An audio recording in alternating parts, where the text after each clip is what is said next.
Yeah, that's what we'll do. We'll bunch all these together into one React video. So we are going to start out with the roadmap roundup because I don't think anything new or exciting has been said. I think that there's probably a different title there. Yeah, there we go. So we'll remove that. And let's see what they have to say. So notable changes are that things that were placed on the roadmap last week are now committed. That's it. So the two Zuses and the MFD rework. On a related note, there is a Zeus short. Does it have sound? It does. It just doesn't auto-play the sound. Okay.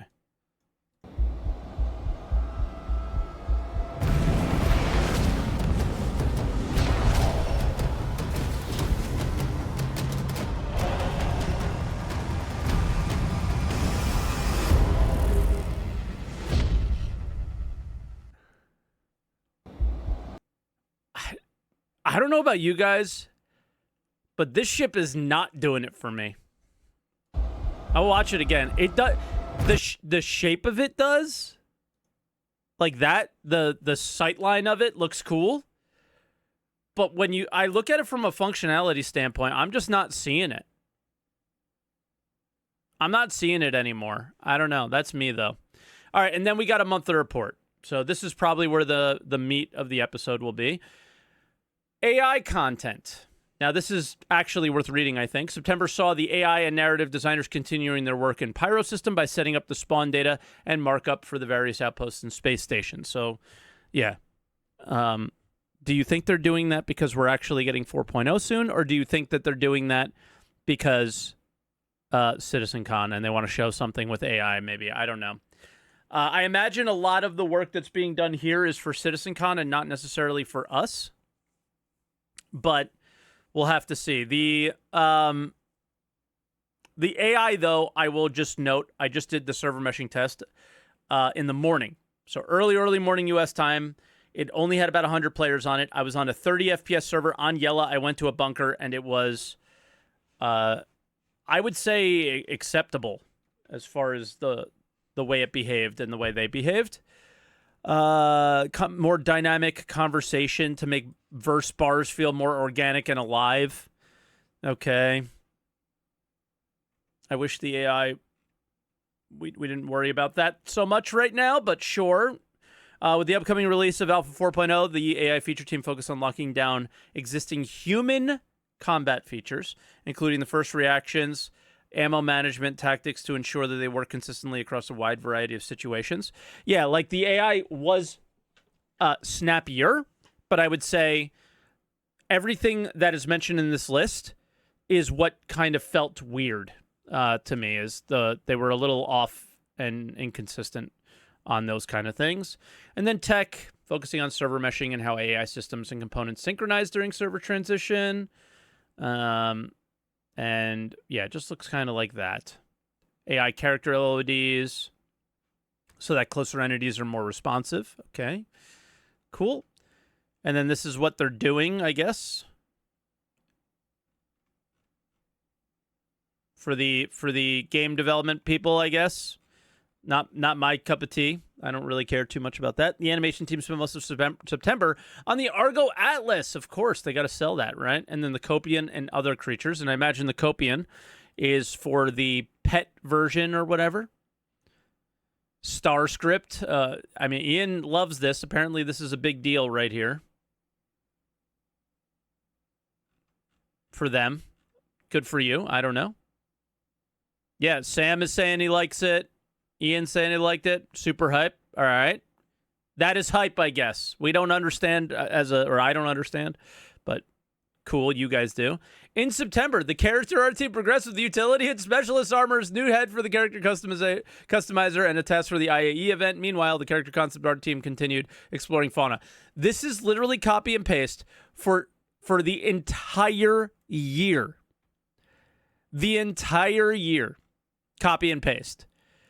And we have not seen utility or specialist armors. And Zach has copied and pasted so many times when people are like, talking about the combat visor and why it's not on certain helmets, because it's going to come to other helmets. So if I was expecting anything specifically at CitizenCon from this monthly report, it's that. Ship art, they're not going to say much. RSI Polaris and several unannounced ships are in their final phases. That's all they're going to say right now, obviously, because we know what the event's about. It's all about it's all about money, right? It's all about selling ships and selling the dream of the game. That's the time that we're at right now. The game's not really the focus. It's selling, whether it's selling what the game will be or spaceships. That's what they're doing. All right, now core gameplay. September began supporting the Atlas, and they're talking about the Atlas, which we already know. For Charge and Drain, core gameplay and design discussed whether the client-side prediction works as expected and meets expectations. From this, they improved how conditions between the multi-tool and resource containers are handled. Interesting. Maybe the multi-tool is going to work better now. Ensuring they correctly deal with the edge cases and multiple targets. Mission support continued too, including the state changes based on resource container occupancy. Okay. Bioaccumulation progressed too, with improved support for wetness visualization and iteration, including a new debug tool for degradation. I'm not sure what that is. Bioaccumulation? Is that poop? That's what it sounds like to me. But is it more like the sweat stuff? I don't know. Sounds like poop to me. Bioaccumulating, you know? Team then continued converting markers to use the Entity subscription service. Very nice. Another subscription service. That's what we need. September saw further work on jump points, including improvements to the tunnel. All right, that's stuff that we don't get to see really yet. The team also expanded on various designer-controlled values to better control how jump point opens. All right. Gameplay-wise, jump drives now use quantum fuel in the tunnel. Fuel requirement is per jump, though each drive has an efficiency multiplier, and IFCS now takes time to come back online after a jump. Improvements were also made to the camera and screen effects code, while various stability, flow blockers, and performance issues are dealt with. Jump points are currently with QA for testing. Who read, or who heard something that I don't think they're thinking through here?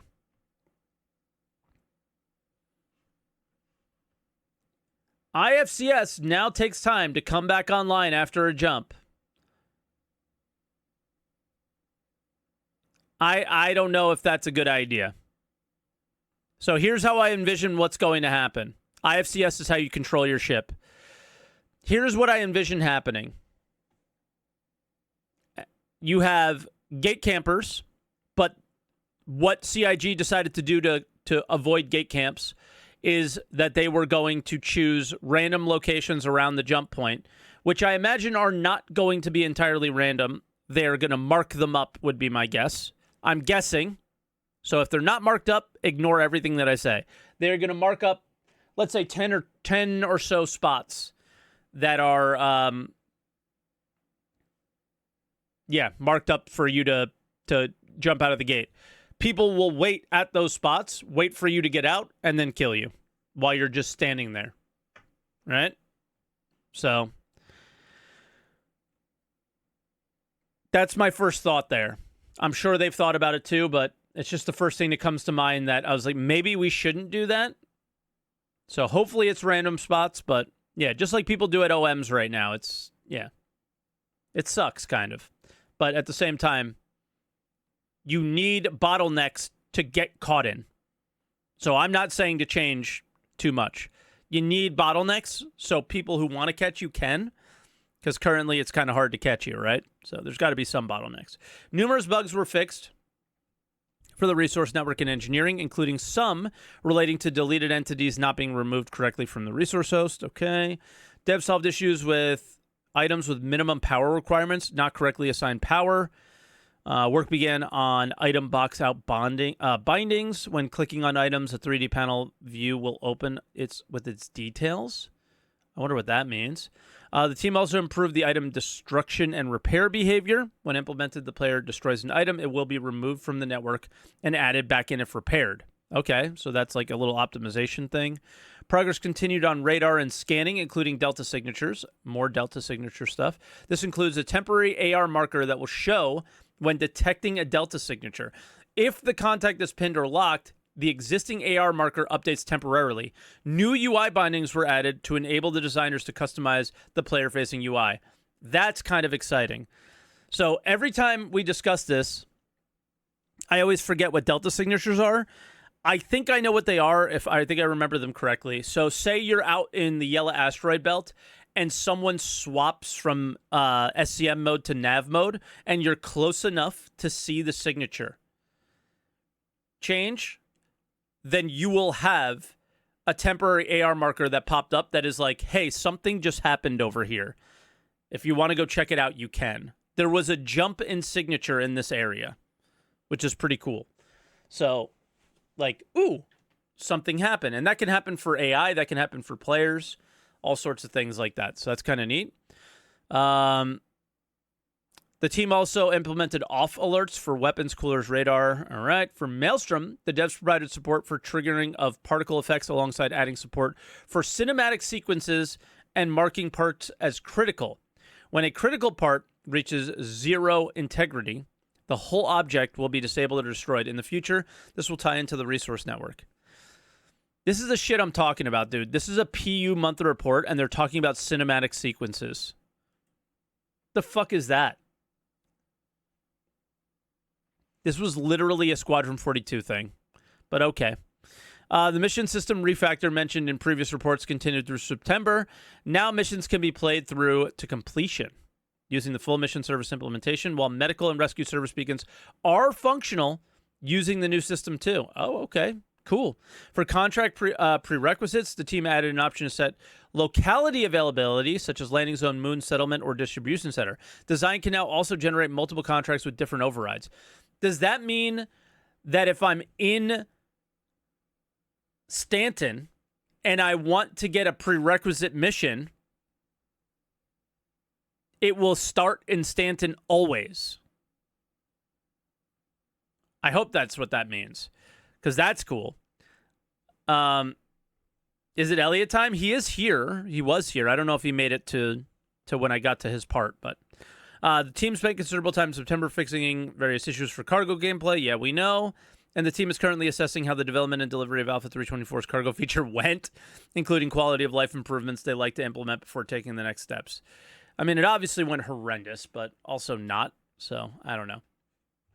The economy team continued their ongoing work on Pyro and began implementing some of the balance changes mentioned in previous monthly reports. Not a lot being said there. Elliot said it's on my side. I can better say where I want it to show. So say you need to be in the outpost to see this contract, so I can make more local contracts like NPCs of the settlements offer you. Oh, so like when I'm in a distro center, it can be like, hey, you're here. Why don't you do this while you're here? That's kind of sick. Thanks for the extra insight, Elliot. But I hope it also is like, hey, I'm not going to make you go to Microtech to do a bunker mission assessment or whatever, a bounty assessment. That'd be sick too. Locations, just polishing for 4.0. Mission design. Continue working on location repair missions, moving them into a handyman archetype. All right. They also reviewed the Blockade Runner global event, looking at future tweaks and fixing an issue preventing some ships from being filled with cargo. This was due to a race condition with how cargo is spawned in the game code. Okay. Further tweaks to cargo hauling missions were made. The mission system refactor, which includes over 1,700 mission records for Stanton alone. Part of the refactor is streamlining the content setup so the devs don't have to manage that number of records going forward. This refactor won't change how players interact with the missions or change gameplay. It's predominantly a back-end refactor to ensure that everything works with server meshing. So people won't remember this line, but they need to. It's essentially saying what you have now is what you're going to have in 4.0. What you have now is what you're going to have in 4.0. And that's that. So just accept that 4.0 will not be what you want it to be, which is significantly different than what you have now. Okay? as far as missions go, at the very least. Work also began on improved new player experience. Yeah, okay. I'm just going to skip that one. There's no point in even reading that. Narrative then supported characters by reviewing costumes for Pyro. Okay. Online technology. Server meshing. Tools. Cool. UI. Team focus on multiple screens in the Pyro, HUDs, and MFDs. We know the new multi-tool UI. We know VFX continued for jump points, vehicle, weapons, and location teams. And then the Argo Atlas and the Zues. So that was the monthly report. I don't think there's anything super cool to point out, to be honest. Outside of, mission system refactor, they're setting the expectations correctly for you, which is really good. People wanted me to read this Maelstrom thing. I don't see this as a big deal at all. It literally looks like a Squadron 42 thing that they forgot to take out of this. More stuff for transit, but yeah. The Delta signature thing I think is really cool, but I don't see a lot of stuff that is like worth calling out and being like, oh my God, this is amazing or incredible or anything. It's a couple weeks before CitizenCon. You know what I mean? So they're going to just kind of talk about the little things that they're working on and the things that they're actually working on and are going to show are